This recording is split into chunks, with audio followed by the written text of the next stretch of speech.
Bonjour, je suis Colette de Vegan Bio. Aujourd'hui, je vous propose de faire des tartinades que vous pourrez utiliser sur les crêpes puisque c'est bientôt la Chandeleur, mais que vous pourrez utiliser en dehors de la Chandeleur toute l'année sur toutes sortes de choses, ou même comme trempette, dip, enfin pour mettre sur des gâteaux, sur des fonds de gâteaux, qu'ils soient crus ou pas. Quant aux crêpes, elles peuvent être crues pour les adeptes de l'alimentation crue. Il y en a quelques recettes sur notre blog, je mettrai des liens. Vous en trouverez certainement sur le web aussi. La plus simple étant les bananes mixées, que vous mixez et que vous mettez nature, que vous étalez sur un plateau de déshydrateur. Vous aurez quelque chose de souple, mais évidemment, vous aurez le goût de la banane, hein. Si vous n'aimez pas la banane, il faut chercher d'autres recettes. Donc, quelle que soit la crêpe, vous pourrez utiliser ces tartinades. Alors, on va commencer par une première. Qui remplacera avec bonheur le Nutella. Je ne rentre pas dans les détails pour le Nutella. Alors cette fois-ci, on va donc faire, je vais faire quelque chose qui ressemble un peu, enfin qui peut être apparenté au Nutella, avec ces noisettes. Donc je disais, les noisettes, on considère que c'est une bonne source de manganèse, une très bonne source de manganèse, qui participe à la prévention des radicaux libres. On dit aussi que c'est une excellente source de cuivre, et toujours aussi pour les radicaux libres. Aussi pour la formation de l'hémoglobine et du collagène. Bon, le collagène étant une protéine qui sert à la réparation des tissus. Vous en trouvez en complément alimentaire d'ailleurs. Et puis ensuite en diminuant de la vitamine E, du magnésium, du fer, la vitamine B1, du phosphore, voilà. Donc c'est toujours un bon aliment de toute façon. Donc on va mettre là, j'ai une tasse, je mettrai les proportions de toute façon des ingrédients sur l'écran. Une tasse de noisettes, alors un quart de sirop d'agave. Alors l'agave, contrairement à ce qu'on a dit pendant très longtemps, qu'il était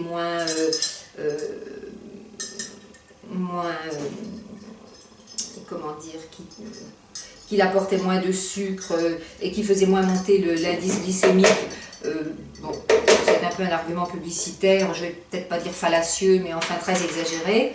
Il fait monter le taux de sucre comme les autres sucres. Donc si vous préférez, ou si vous avez des problèmes de diabète, utilisez de la stevia liquide, éventuellement 2 ou 3 gouttes, ou en poudre, mais là, faites attention à ne pas trop en mettre parce que ça donne un arrière-goût que tout le monde n'aime pas.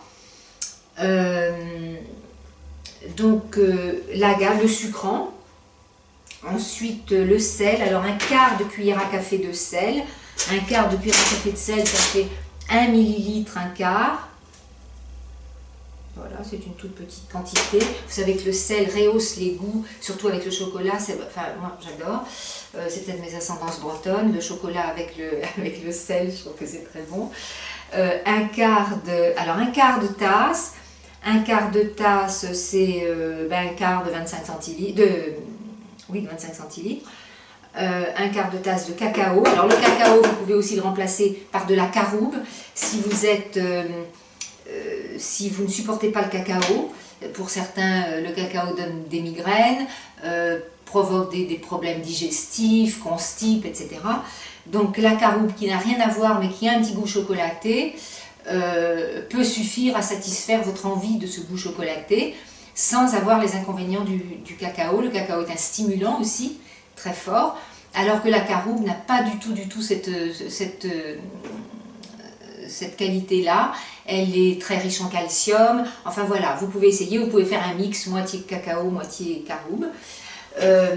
Ensuite, alors de la vanille, vous pouvez la mettre en poudre, en extrait, comme vous voulez. Moi, je préfère toujours les huiles essentielles parce que c'est facile, ça se garde longtemps. Je les mets quand même au frigo, mais toujours sous la main. Évidemment, ça n'est pas cru, puisqu'il y a un processus de fabrication qui passe par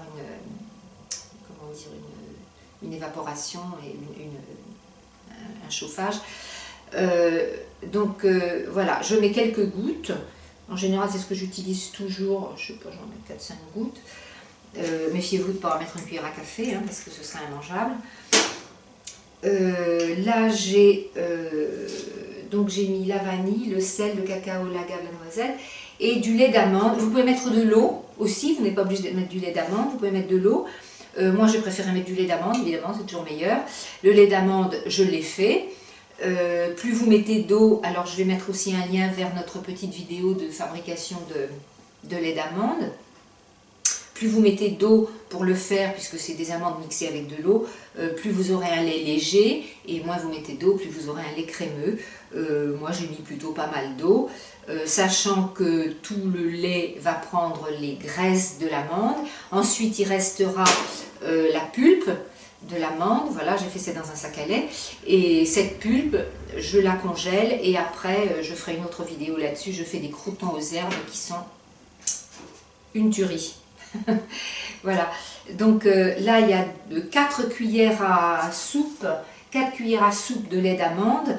Maintenant, vous en mettez entre 2 à 4, hein, ça dépend du besoin que vous aurez pour faire votre mixage. Alors, les noisettes, je les avais trempées pendant toute la nuit avant.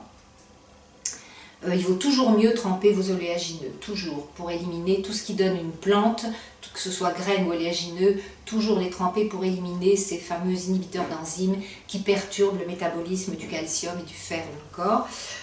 Maintenant, si vous en mangez une fois de temps en temps qui n'ont pas été trempés, ça ne vous tuera pas. Hein. Ne jamais tomber dans l'extrémisme, hein. Dans quelques domaines que ce soit d'ailleurs. Bon, voilà, alors maintenant, c'est prêt. Je vais donc essayer de le mixer.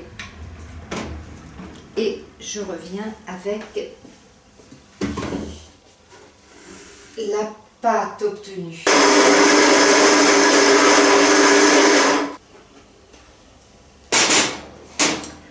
Alors voilà, la pâte obtenue. Je vais vous la montrer de près. Voilà ce que ça donne. Voilà, très appétissante. Par contre, je vais faire une petite remarque à ce sujet-là. Moi, j'ai utilisé des amandes qui venaient d'être égouttées, qui avaient trempé, pour que ce soit plus facile et plus rapide, parce que là, j'ai dû m'y reprendre à plusieurs fois, c'est-à-dire j'ai dû gratter. J'ai remis aussi 2 cuillères, à peu près 2 cuillères à soupe de liquide, pour que ce soit plus facile à mixer. Vous pourriez essayer de le faire aussi dans un mixeur à l'amande S aussi, vous pourriez éventuellement essayer là-dedans. Mais par contre, si vous le faites là-dedans, même d'ailleurs dans le blender, ce qui sera encore mieux, c'est d'avoir des noisettes sèches, c'est-à-dire que vous les auriez fait déshydrater, ressécher, avant de les utiliser. Vous les mixez en poudre, et avec la poudre, vous faites le mélange que j'ai fait là avec les autres ingrédients. Ce serait beaucoup plus rapide pour obtenir cette pâte. Voilà, donc voilà une des recettes. Notre Nutella cru. Voilà, alors je vais, après vous le mettez, vous pourriez le garder, je pense que vous pouvez le garder facilement 15 jours, vous pouvez le congeler hein, aussi, mais sinon mettez-le pendant 15 jours au frigo, surveillez bien que ça ne fermente pas. Et vous mettez ça dans un petit pot et vous fermez, voilà. Vous fermez ensuite bien hermétiquement quand c'est bien rempli. Voilà, je vous souhaite de bonnes crêpes et puis ensuite on va passer à l'autre recette qui est aussi avec du cacao et des noisettes. Voilà. Alors maintenant nous passons à la seconde version du Nutella maison. Ou enfin, appelez-la comme vous voulez, pâte de noisettes, crème, pâte à tartiner. Voilà, alors ce sont donc des noisettes qui ont été trempées. Alors je vais vous donner les proportions qui sont les proportions normales, on va dire. Moi j'étais obligée de faire la moitié parce que ça faisait trop pour moi.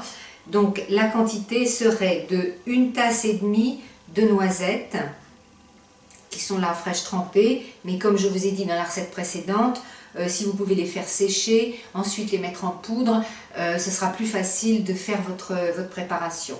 Bon, là, je mets tout ensemble.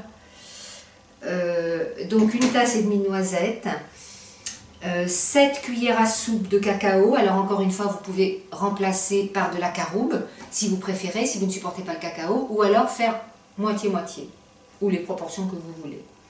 Alors, le cacao, 8 dattes medjool. Les dattes medjool sont des très grosses dattes, vous les avez peut-être vues, donc elles ont beaucoup plus de chair que de noyaux.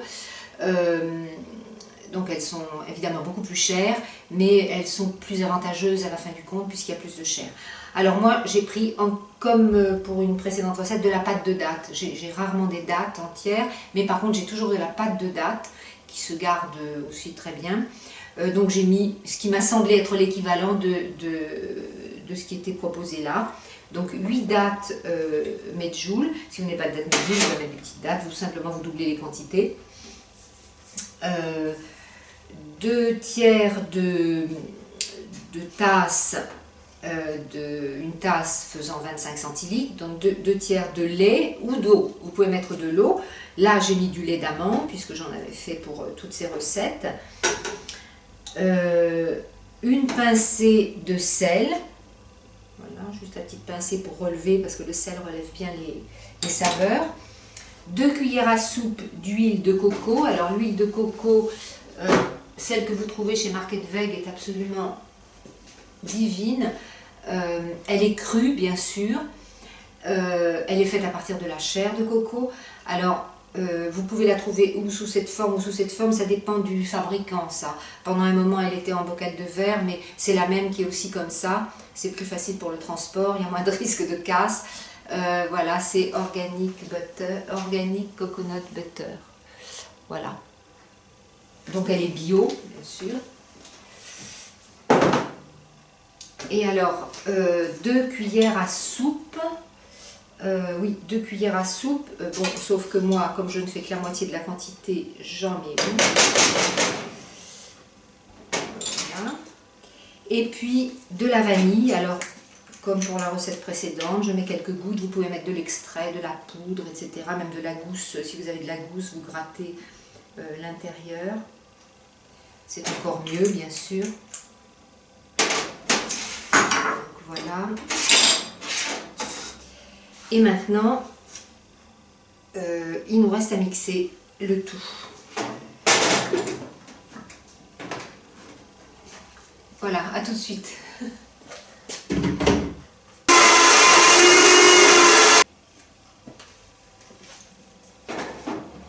Alors, le mélange est fait. Donc j'ai rajouté en cours de route un peu de lait. Vous verrez, c'est vous qui voyez quand vous faites le mélange. Là, la pâte est très bien maintenant. Donc j'ai dû plusieurs fois gratter sur les bords pour remettre la mixture, la renvoyer au fond.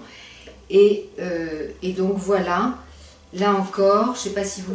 Bon, vous verrez peut-être pas trop la différence à l'écran par rapport à l'autre. Bon, la différence, c'est que là, il n'y a pas d'agave, le sucrant, ce sont des dattes. Voilà. Une autre recette que vous pourrez aussi garder ou congeler. Alors, quand je vous ai proposé dans la dernière recette de congeler, vous pouvez mettre ça dans des petits raviers, des petits récipients que vous mettez à congeler. Ça vous fait des petites portions que vous pouvez sortir quand vous avez besoin, plutôt que de le garder et peut-être de le perdre parce qu'il va s'abîmer si vous voulez le garder trop longtemps. Donc si vous êtes, surtout si vous êtes seul et que vous n'en consommez pas beaucoup, ça peut être intéressant. La congélation peut être un moyen. Mais si vous avez des enfants, ça part très vite. Voilà, d'autre part, là elles ont été faites, ces 2 dernières pâtes à tartiner ont été faites avec des noisettes, mais évidemment vous pouvez utiliser les oléagineux que vous voulez. Vous pouvez mettre des noix de cajou, des noix de Grenoble, des noix de macadamia, des amandes, tout ce que vous voulez. Si vous préférez essayer un autre goût ou avoir plusieurs saveurs, en faire plusieurs avec des goûts différents. Bon, celle-là me semble moins sucrée que la première. Donc voilà, troisième recette avec, cette fois il n'y a pas de noisettes, mais une autre recette qui n'utilise justement pas d'oléagineux, mais de la purée de coco. La base, c'est la purée de coco. Alors ne pas confondre la purée de coco, voilà comment elle est quand elle est ramollie, elle est toujours comme ça, alors que l'huile de coco, bon je ne sais pas si vous le verrez bien, mais c'est vraiment liquide, on va le voir là, il m'en faut 2 cuillères à soupe, c'est vraiment comme de l'huile. La différence, ce serait comme, vous connaissez sans doute la purée, ou ça se vend sous forme de purée ou de beurre d'amande, et l'huile d'amande, quand vous achetez de l'huile d'amande douce, ça n'a rien à voir avec la purée ou la crème d'amande.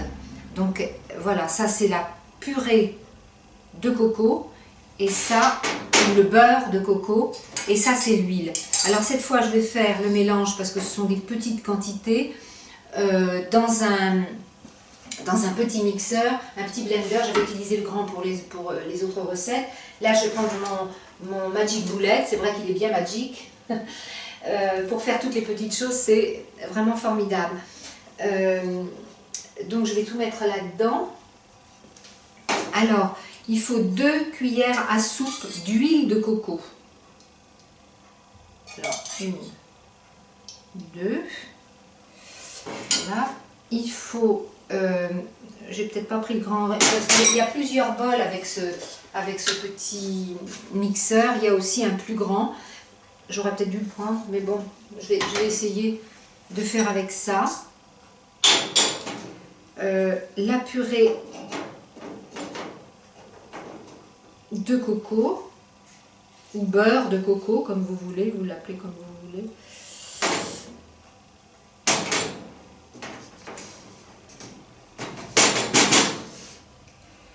Donc je mettrai les proportions aussi sur la vidéo.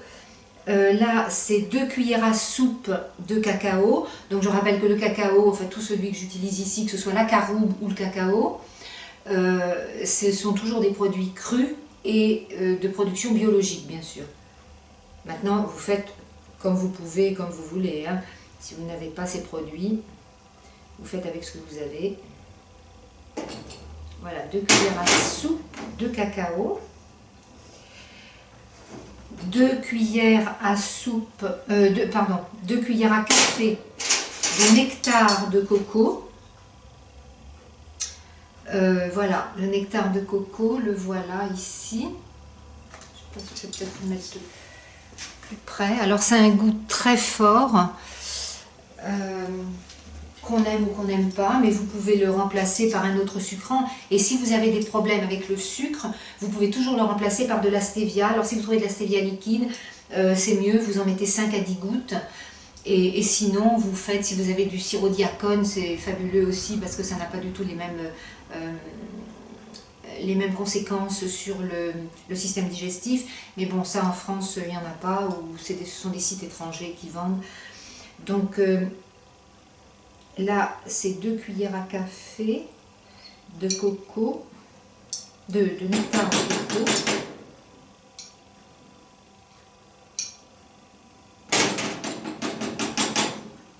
Voilà, hop.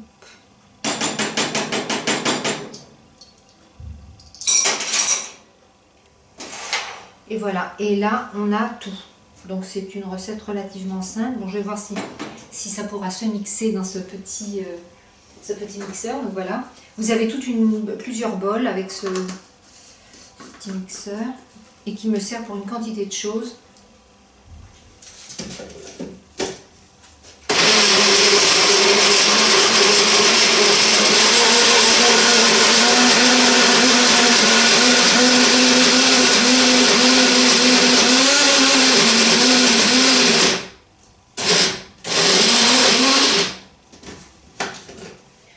Donc voilà, le mélange a été fait. Bon, il est moins crémeux, enfin il me paraît moins crémeux que les autres recettes précédentes.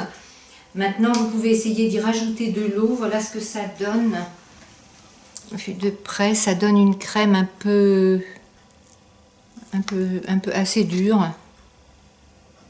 Voilà. Maintenant, vous pouvez peut-être rajouter un petit peu d'eau. Je vais peut-être essayer en ajoutant un tout petit peu d'eau dedans. Voilà. Finalement, réflexion faite, je vais mettre un peu de lait d'amande, puisque j'en ai. Si vous avez du lait de coco, évidemment, ça ira mieux avec les autres composants.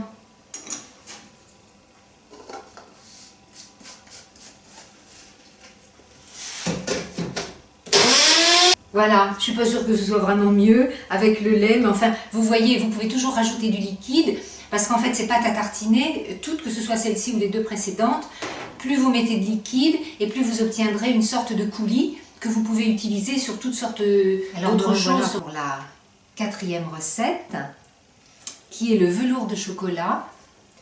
C'est une recette de Chérie Soria, encore elle. C'est une, comme je disais, c'est une source inépuisable, qui est faite à base d'avocat. Alors je peux dire que dans toutes les animations que j'ai faites, dans des magasins bio où j'emmenais toujours des petits pots de crème, de sauce à goûter, personne jamais n'a deviné qu'il y avait de l'avocat dedans. Bon, il est vrai que peut-être cette région de Touraine où je faisais mes animations n'est peut-être pas une pépinière de crudivores et de gens habitués à l'alimentation végétale. Mais tout le monde était d'accord pour la trouver délicieuse, mais sans deviner quels étaient les ingrédients. Alors, donc pour faire cette sauce, je mets un avocat. Donc je l'ai appelé velours de chocolat puisque Chérie Soria l'appelle velvet chocolate, je crois. Donc un avocat, ça c'est la caroube. Alors je mets moi caroube et cacao. Pour les raisons que j'ai expliquées dans les autres recettes. Le chocolat ne convient pas à tout le monde. Là j'ai fait un mix, bon c'est une solution un peu bâtarde, mais ça diminue la quantité de chocolat. Moi il me provoque plutôt des migraines. Donc il faut que j'en consomme très peu. Vous pouvez mettre que du chocolat, vous pouvez aussi n'y mettre que du chocolat ou que de la caroube. Donc là, pour un avocat moyen, on va dire, il y a un quart de tasse, donc une tasse fait 25 centilitres, un quart de tasse de caroube, alors c'est celle-là, j'utilise celle-là, celle que vend Nadège chez Market Veille, qui est crue et bio. 1/8, donc la moitié de la quantité de caroube, 1/8 de tasse de cacao, qui est lui aussi cru et bio. 1/4 de tasse de sirop d'agave que vous pouvez remplacer par le sucrant que vous préférez. Bon là j'ai mis de l'agave.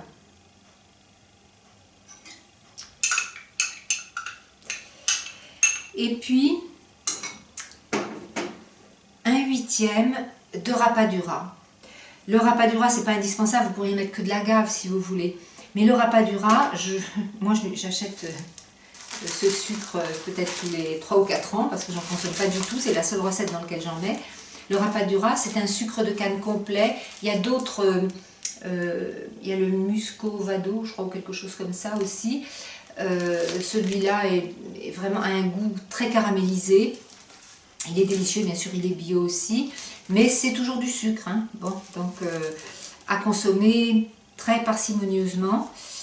Et là donc j'en mets, c'est à cause de ce goût un peu fort, un peu caramélisé que je le mets dans cette recette de crème au chocolat. Ensuite alors vous mettez les parfums que vous voulez.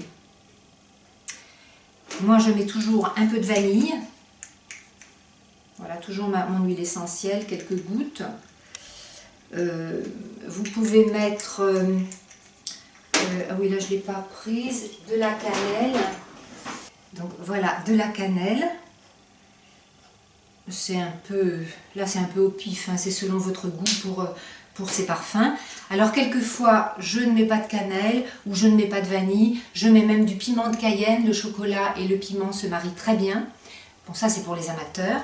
Ou alors à la place de la cannelle je mets du gingembre aussi moulu. Et puis là cette fois aujourd'hui je vais mettre un peu d'orange, de zeste d'orange. Moi j'adore, certains n'aiment pas du tout les mélanges fruits chocolat. Moi j'aime beaucoup la saveur de l'orange. Alors j'utilise bien sûr mon précieux microplane et quand vous faites des zestes, évidemment il faut que les agrumes soient bio, hein, parce que c'est sur la peau que se concentrent tous les produits chimiques. Alors ne vous empoisonnez pas sous prétexte de donner un bon goût à votre crème. Ce serait quand même dommage. Donc voilà, alors cet appareil fait des zestes aériens. Vous essayez de ne pas entamer la peau blanche en dessous. Il vaut mieux se contenter de la peau superficielle, là où il y a tous les petites bulles d'arômes, d'huile essentielle. Voilà, là j'en ai peut-être mis un peu beaucoup, mais bon, comme j'aime ça, c'est pas un problème. Vous ajustez. Voilà, maintenant j'ai tout. Alors il reste à mettre le liquide. Là, je mets une demi-tasse, mais je vois après le mixage ce que ça donne. Parce que le résultat dépendra de la quantité d'eau que vous aurez mis. Si vous voulez quelque chose qui ressemble à une mousse, vous mettez peu d'eau, pas trop, enfin, commencez par une demi-tasse pour un avocat, éventuellement augmenter après, mais plus vous mettrez d'eau, plus vous obtiendrez quelque chose de liquide, comme je l'ai dit dans une recette précédente, et ça vous fera un délicieux coulis de toute façon pour des glaces ou des tartes, ou enfin tout ce que vous voulez, partout où vous voulez en mettre, sur des fruits. Là, je ne vais pas en mettre trop parce que je voudrais quand même une crème qui se tienne un peu. Voilà, alors je vais aller mixer.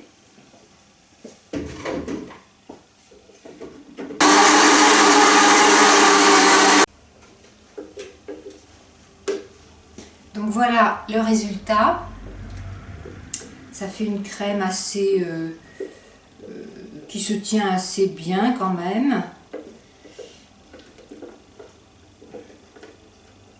Voilà, c'est-à-dire que l'avocat a tendance à faire un peu gélifier les préparations dans lesquelles on le met. Donc évidemment ici c'est très pratique pour tartiner, pour mettre sur des crêpes. Alors cette recette a un avantage que je trouve moi formidable. Si vous la mettez, vous mettez dans des petits raviers, comme je vous l'ai dit pour une autre recette, je crois vous l'avoir dit, dans des petits raviers comme ça en verre, ou alors dans des petits raviers de plastique, des petits récipients de plastique qui sont légèrement plus petits que ça avec un couvercle. Vous mettez cette crème dedans, vous la mettez au congélateur et vous avez un dessert instantané, une glace qui n'a pas un gramme de cristaux dedans, qui est absolument crémeuse, elle est divine. Ça, vous pouvez aussi faire ça en plus grande quantité, hein, vous doublez, vous triplez. Les quantités que je vous ai données, c'est pour un avocat moyen, donc autant d'avocats, autant vous multipliez les autres ingrédients. Mais vraiment, testez-la. Alors, je vais la goûter. Oh. Quand je dis divine, vraiment. Alors, maintenant, nous allons...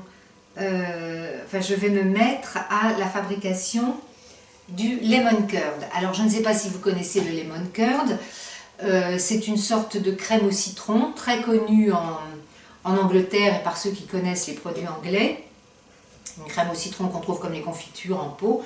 On peut la faire soi-même aussi, vous trouverez plein de recettes sur le web, mais habituellement il y a une cuisson dedans, il y a même des œufs. Alors que là, ce sera une version façon végétalienne et crue. Alors, on va commencer par mettre... alors, c'est un tiers de noix de cajou qui ont été trempées avant, parce que ça facilite le mélange. C'est pas obligatoire, contrairement aux autres graines, aux autres noix, mais ça permet de les rendre, de faciliter le mixage. Comme je l'ai dit dans une précédente vidéo, les noix de cajou ne sont pas les meilleures noix à consommer, mais elles le sont au goût, mais c'est tout. Voilà. Alors, un tiers de tasse, sachant qu'une tasse fait 25 centilitres, alors vous pouvez mesurer avec n'importe quel verre mesureur, un tiers de 25 centilitres. Un quart de beurre de coco, donc le beurre de coco, ça n'est pas l'huile de coco, hein, on est bien d'accord, un quart.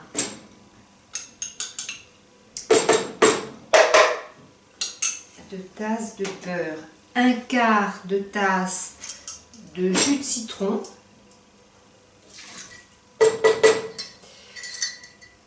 deux cuillères à soupe d'eau, donc une cuillère à soupe fait 15 ml. Bon, après vous ajustez, une fois que le mixage est fait, vous ajustez. Le zeste d'un gros citron. Alors moi les zestes, voilà, je les ai fait, j'ai gardé ça pour vous le montrer avec le microplane, qui est un outil fabuleux. Si vous ne le connaissez pas, vraiment je le recommande chaleureusement à tout le monde. Je mettrai un lien éventuellement si ça vous intéresse. On en a déjà parlé, enfin moi j'en ai déjà parlé dans plusieurs articles. Voilà, vous pouvez tout râper. Ceux qui mangent du fromage, les fromages un peu durs, vous les râpez, le chocolat, vous le râpez. Tous les zestes, c'est avec d'une facilité et d'une finesse, voilà comment vous faites. Voilà, juste comme ça. Moi ça fait quelques années que je l'ai. Toujours sur les conseils et les suggestions, à ce moment-là on n'a parlé pas encore en France les conseils de Chéri Soria, qui pour moi est une source inépuisable de conseils, d'informations. Donc voilà, les zestes. 3 à 4 cuillères à soupe d'agave. Alors là, bon, l'agave, vous savez ce que j'en pense, hein. Je l'ai dit à plusieurs reprises, c'est un sucre comme les autres. Si vous ne voulez pas, avec peut-être un tout petit peu, un indice glycémique un tout petit peu plus bas que les autres, mais à peine. Donc, vous pouvez le remplacer par du sirop diacone si vous avez la chance d'en avoir. Sinon, bah, de la stevia, quoi. 3, j'en suis à 3. Bon, pour moi, le moins, c'est le mieux. Donc, on va voir si c'est suffisamment sucré. Une petite pincée de sel, toujours pour le petit réveil des goûts. Voilà. Alors, on va mettre une petite pincée de curcuma. Bon, là, c'est pas ouvert encore. Une petite pincée de curcuma. Oups. Bon, ça va partout. Pour la couleur. De toute façon, le curcuma, c'est très bon, hein. C'est un anti-inflammatoire très... Enfin, la curcumine qui est dedans est un anti-inflammatoire très intéressant. Mais là, c'est pour la couleur. Voilà. Ça donne, c'est ce que je fais quand je fais des mayonnaises aussi de cajou. Ça donne une petite couleur jaune intéressante. Voilà, pas trop, une petite pincée, puis vous voyez après. Alors, je n'ai pas mis mes zestes de citron, donc je vais les mettre. Voilà, donc c'est le zeste d'un gros citron, je ne sais pas ce que ça fait, un quart, un huitième de tasse peut-être à peu près. Voilà. Et maintenant, on va mixer. Alors vous pourriez sans doute le faire aussi dans ce petit Magic Bullet que je vous ai montré tout à l'heure, qui est un petit mixeur. Bon, chacun fait avec le mixeur qu'il a. Moi, c'est un Blendec.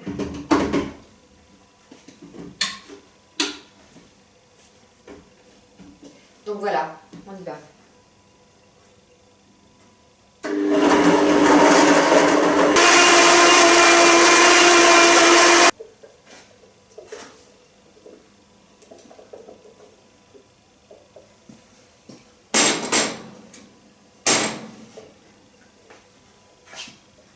Alors voilà, le mélange est fait.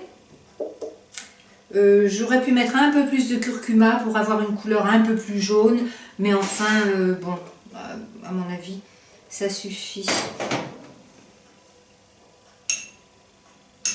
Donc là, je vais goûter un peu.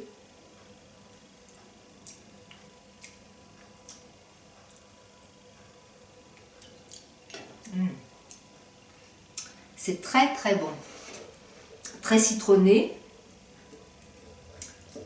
Voilà, alors après vous mettez ça dans un petit pot, vous pouvez le garder, vous pouvez le congeler aussi si vous voulez, parce que ça fait beaucoup à utiliser, mais vous pourriez le garder, vu que c'est du beurre de coco et du citron, à mon avis vous pourriez le garder au frigo 2 mois sans problème, hein, si ça reste bien au frais. Voilà, votre lemon curd végétalien et cru. Alors me revoilà pour passer en revue les crèmes qui ont été faites. Donc ça c'est la première recette, vous verrez un peu la consistance. Elle est toujours restée crémeuse, ça c'est la numéro 1. qui était faite avec des noisettes, du cacao, des dattes. Elle est restée, voilà, très crémeuse. Celle-là, c'est la deuxième qui était faite avec aussi des noisettes, mais de l'agave, du cacao, du lait d'amande. Donc elle est aussi très crémeuse. Celle-là est un peu plus problématique, je trouve. Alors celle-là, par contre, durcit beaucoup. Elle pourrait servir comme, presque comme glaçage sur un gâteau. C'était la troisième qui était faite avec de l'huile de coco, du beurre de coco, du cacao et du nectar de coco. Donc elle a tendance l'huile a tendance à se séparer. Et si vous l'utilisez, il faut le faire refondre. Et éventuellement, vous éprouverez peut-être le besoin de rajouter un sucrant. Pour ceux qui ont le bec sucré, mais ceux qui n'aiment pas le sucre, alors sont gâtés avec cette recette-là. Donc ça, c'est la 3. Ça, c'est le velours de chocolat. Alors celui-là est évidemment extrêmement crémeux et lisse.